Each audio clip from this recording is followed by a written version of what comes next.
اعوذ باللہ من الشیطان الرجیم بسم اللہ الرحمن الرحیم صلو علی الحبیب اللہم صلی علی سیدنا و مولانا محمد وبارک وسلم وصلی علیہ بسم اللہ الرحمن الرحیم۔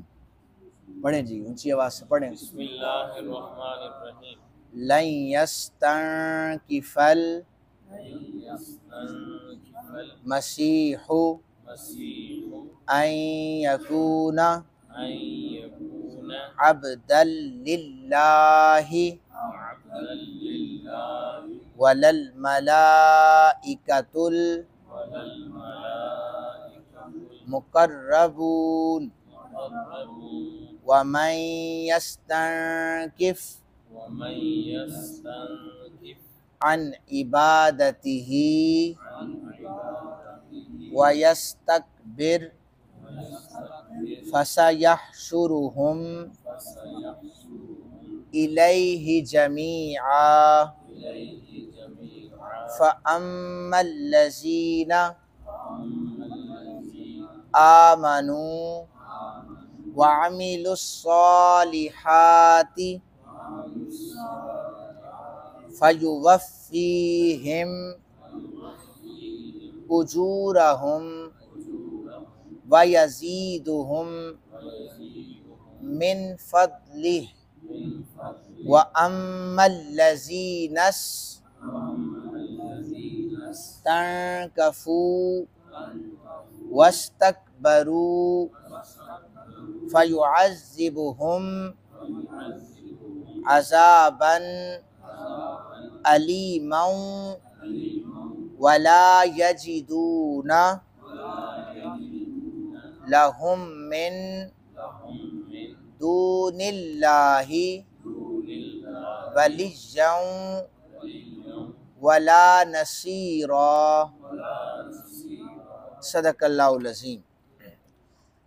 قرآن حکیم میں رب ذوالجلال ارشاد فرما رہے ہیں کہ مسیح جو ہیں اللہ کا بندہ ہونے میں ہرگز آر نہیں سمجھیں گے، اور نہ مقرب فرشتے، اور جو لوگ اللہ کی عبادت کرنے میں آر سمجھیں اور تکبر کریں تو اللہ ان سب کو اپنے سامنے جمع فرمائے گا۔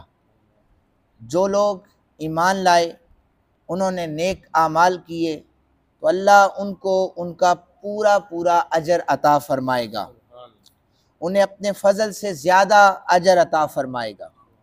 جن لوگوں نے عبادت کو آر سمجھا، تکبر کیا، تو اللہ ان کو دردناک عذاب دے گا، اور وہ لوگ جو اللہ کے سوا اپنا کوئی کارساز اور مددگار نہیں پائیں گے، ان کے لیے دردناک عذاب ہے۔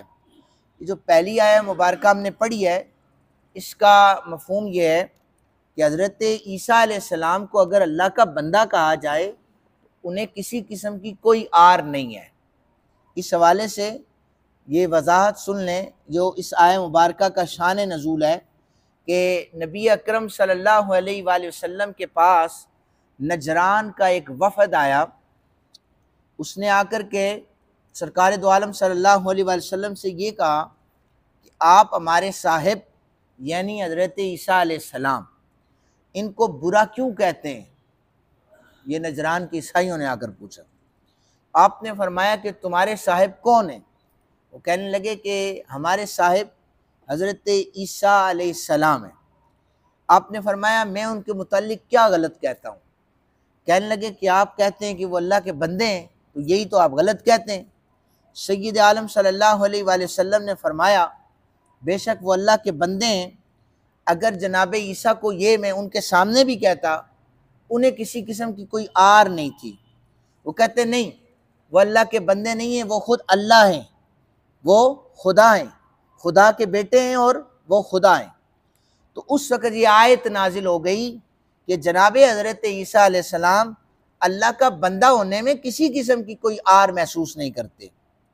اب عیسائیوں نے جو ظلم یہ کیا تھا کہ حضرت عیسیٰ علیہ السلام کو یا خدا یا پھر خدا کا بیٹا کہتے تھے۔ کس لیے کہتے تھے؟ حضرت عیسیٰ علیہ السلام غیب کی خبریں دیتے تھے، غیب کی خبریں دیتے تھے، تو بلکہ حضرت عیسیٰ علیہ السلام مردوں کو زندہ کیا کرتے تھے۔ اللہ کے نبی کے پاس یہ پاور ہے کہ وہ مردوں کو زندہ کر سکتا ہے۔ قرآن ہمارے سامنے ہے۔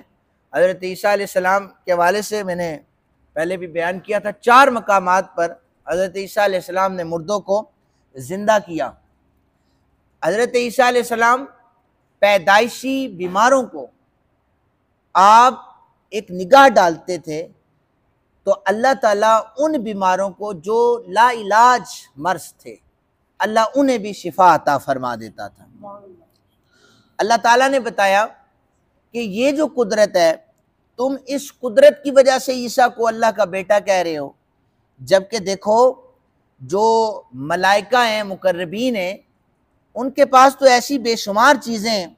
اگر تم اس قوت پر، اس طاقت پر اترا کر حضرت عیسیٰ کو بیٹا کہتے ہو، ویسے تو اللہ کا نبی جو ہوتا ہے اس کا مقام فرشتوں سے بلند ہوتا ہے۔ فرمایا یہ جو 3-4 مقامات کو لے کر اللہ کا بیٹا، ایسے کئی مقامات فرشتوں کو بھی ہم نے عطا کیے ہوئے ہیں۔ یعنی اللہ رب ذوالجلال کا جو عرش ہے، 8 فرشتوں نے اسے تھاما ہوا ہے۔ اس سے یہ تھوڑی بڑی طاقت ہے، تو کیا تم ان فرشتوں کو بھی خدا کہنے لگ جاؤ گے؟ پھر اسی طرح بے شمار اور چیزیں ہیں جو اللہ تعالیٰ نے فرشتوں کو بھی عطا کی ہیں۔ تو لہٰذا مردوں کو زندہ کرنا، برس کے مریضوں کو شفا دے دینا، یا علم غیب جیسی ایک پاور ہے، یہ اللہ کے نبی کی شان ہوتی ہے، اللہ اپنے نبی کو عطا کرتا ہے۔ یہ غلط ہے کہ اس شان کو دیکھ کر انسان یہ جو عیسائی ہیں وہ اللہ کا بیٹا کہنے لگ جائیں۔ تو توحید بھی ہمیں یہ بتاتی ہے کہ شرک جو ہے وہ آپ جو ایک اعتراض ہوتا ہے کہ تم نبی کو خدا کے ساتھ ملاتے ہو، ہم نے کہا نہیں، نبی کی جو پاور ہے، نبی کی جو طاقت ہے، یہ تو شان اللہ تعالیٰ نے عطا کی ہوئی ہیں۔ لوگوں نے تو نبی پاک صلی اللہ علیہ وسلم کے مقام کو سمجھا نہیں ہے۔ انہوں نے سوچا کہ نبی ہماری طرح ہی کھاتے تھے، ہماری طرح پیتے تھے اور ہماری طرح بشر ہیں، جبکہ ایسی بات نہیں ہے۔ نبی جو ہوتا ہے اللہ تعالیٰ نے اسے وہ شانیں عطا فرمائی ہوتی ہیں کہ عام بندے کے پاس وہ شانیں نہیں ہوتی۔ قرآن پاک کی آیت پڑھ لیتے ہیں، قل انما انا بشر مثلکم یوحی الیہ۔ دیکھو قرآن کہتا ہے نبی تو ہماری طرح بشر ہے، لیکن یوحی الیہ جو ہے وہ اس بات سے استغنا کر رہا ہے کہ دیکھیں، استثناء کر رہا ہے کہ ہاں حضور کہہ رہے ہیں کہ میں تم جیسا بشر ہوں، لیکن مجھ پر وحی آتی ہے۔ عام بشر پر وحی آتی ہے؟ نہیں آتی۔ تو نبی جو ہوتا ہے وہ اللہ اس سے کلام کرتا ہے، یا ڈائریکٹلی یا انڈائریکٹ اللہ تعالیٰ کلام کرتا ہے۔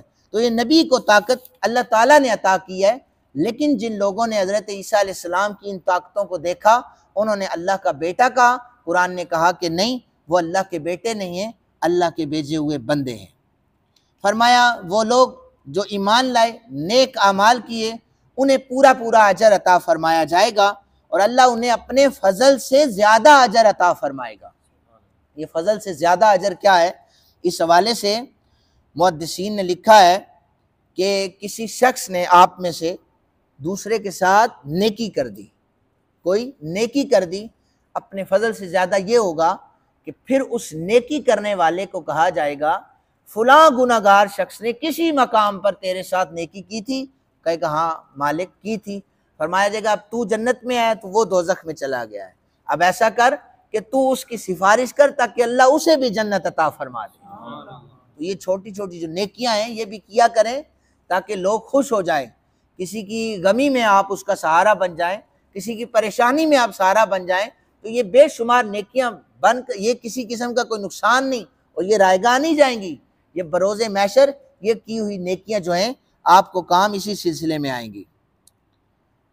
پھر فرمایا کہ جو مسلمان اللہ کی عبادت کرنے میں آر نہیں سمجھتے اور نیک اعمال کرتے ہیں، اللہ تعالیٰ انہیں اجر و ثواب عطا فرمائے گا، اور جو مسلمان آر سمجھتے ہیں، انہیں کبھی پانی وضو کرنے پہ تکلیف ہے، کبھی جناب ہیلے بہانے ہوتے ہیں، نماز پڑھنے کے والے سے مختلف قسم کے جھوٹ اور بہانے بنائے جاتے ہیں، تو فرمایا کہ اللہ تعالیٰ ان کے لیے دردناک عذاب کا اعلان کر رہا ہے۔ اور یہ اسلوب قرآن ہے کہ ترغیب کے ساتھ ساتھ ترہیب بیان ہوتی ہے کہ اگر عبادت کو آر نہ سمجھنے والوں کے لیے اللہ وعدہ فرما رہا ہے جنت کا، تو آر سمجھنے والوں کے لیے دردناک عذاب کا بھی اعلان کر رہا ہے۔ اس لیے ہمیں چاہیے کہ اللہ وحدہ لم یزل کی عبادات جو کی جائے وہ خشوع اور خضوع سے کی جائے، اپنے اللہ کی رضا کی خاطر کی جائیں۔ اللہ تعالی ہم سب کو عمل کی توفیق عطا فرمائے۔ وما علینا الا البلاغ المبین۔